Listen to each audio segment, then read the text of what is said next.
we talked about yesterday, the Iowa Hawkeyes will battle UMASS, the Minutemen from Massachusetts. They'll battle them under the lights in Kinnick Stadium, the first night game of 2025 for the Hawkeyes, first official night game of 2025. Of course, the Albany game started at 5, so this is more realistically going to be played under the lights in the second half, and Iowa will be a heavy favorite. They are a heavy favorite, 35.5-point favorites.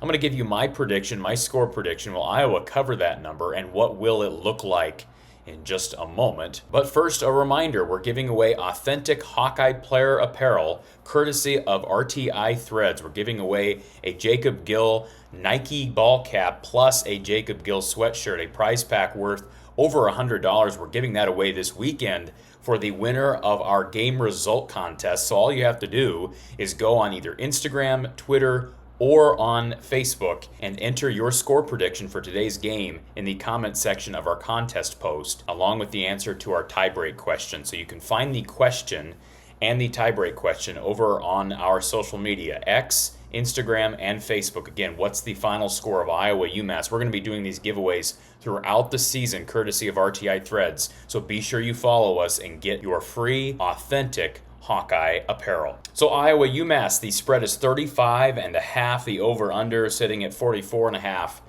And I'll just let the cat out of the bag here early. I think Iowa covers that number. I don't know exactly what the offense is going to look like, but I just have a hard time seeing UMass putting up many points. Iowa played pretty well last week against Iowa State, and although they struggled early against Albany stopping the ball, gave up 7 in that one. So Iowa's defense scoring-wise has been phenomenal. They gave up just 16 against Iowa State. But I think Iowa's going to come out here and suffocate the Minutemen. They're down their quarterback. They're down 2 of their top 3 receivers. I don't know how they're going to move the ball. Maybe they strike gold once, but I have a hard time seeing UMass get out of the single digits. And so for Iowa not to cover the number, you're talking about Iowa having to be kept in the low to mid-30s and UMass having to get a touchdown in there. So 35.5 is the number. So with the over-under being 44.5, I think Vegas is looking at this somewhere in the range of like 42-3, 42-6, somewhere in that range. So they don't see UMass getting out of the single digits either. I think Gronowski will play well. I think we're going to see a heavy dose of Xavier Williams in the second half of today's game.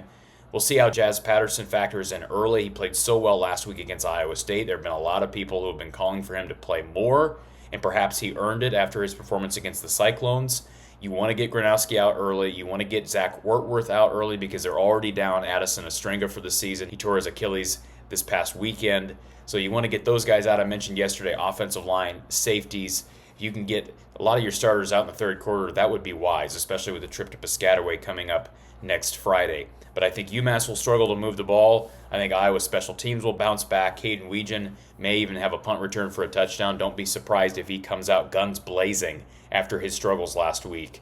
And it's hard to predict what the wide receiver room will do. As I said yesterday, I think that's the biggest storyline I'll be following. Can that receiver room come alive today and exert their will? If they can't, it's not a good sign. Certainly if Iowa struggles at all today in any aspect of the game, it's not a good sign. But if the wide receivers can't get separation and can't get on track with Gronowski, this would be 3 games in against the worst opponent on the schedule to date. I do think UMass is probably worse than Albany. Then I would just probably say, I have to say, that I'm concerned at that point. Not that I'm not concerned after losing the game at Iowa State. I know people have just thrown the towel in. In fact, this next week I'm going to come out with a video talking about some of the responses I've had over the past few days to me telling people not to push the panic button yet. It's amazing how many people are ready to just throw the towel in, jump off a cliff. It's amazing to me. But Iowa should pass this test today with flying colors. The game will be on BTN at 6:40 p.m. Central Time. That's the kickoff time. I've got Iowa winning this game, covering the number, all right? I see this game playing out very closely to what Vegas sees it. I've got Iowa 41, UMass 3. A 38-point win for Iowa. They cover the number narrowly. The over-under is going to be very close to that predicted total. The over-under sitting at 44.5, so 41-3? It's going to hit right at 44. So I think Iowa will be back on track after tonight, and will set up for a long stretch of some difficult Big Ten play, starting with Rutgers in Week 4. Be sure you hit the like button here on this video, and be sure you tune in to our post-game show, myself and Coach John Patterson, live after Iowa UMass. Will be on YouTube from the Hawkeye of the Storm right here on YouTube. You can call in, make your voice heard, interact in our live chat, and so much more. From the Hawkeye of the Storm, an Iowa postgame with Coach Don Patterson, we will talk to you Saturday night after Iowa and the Minutemen.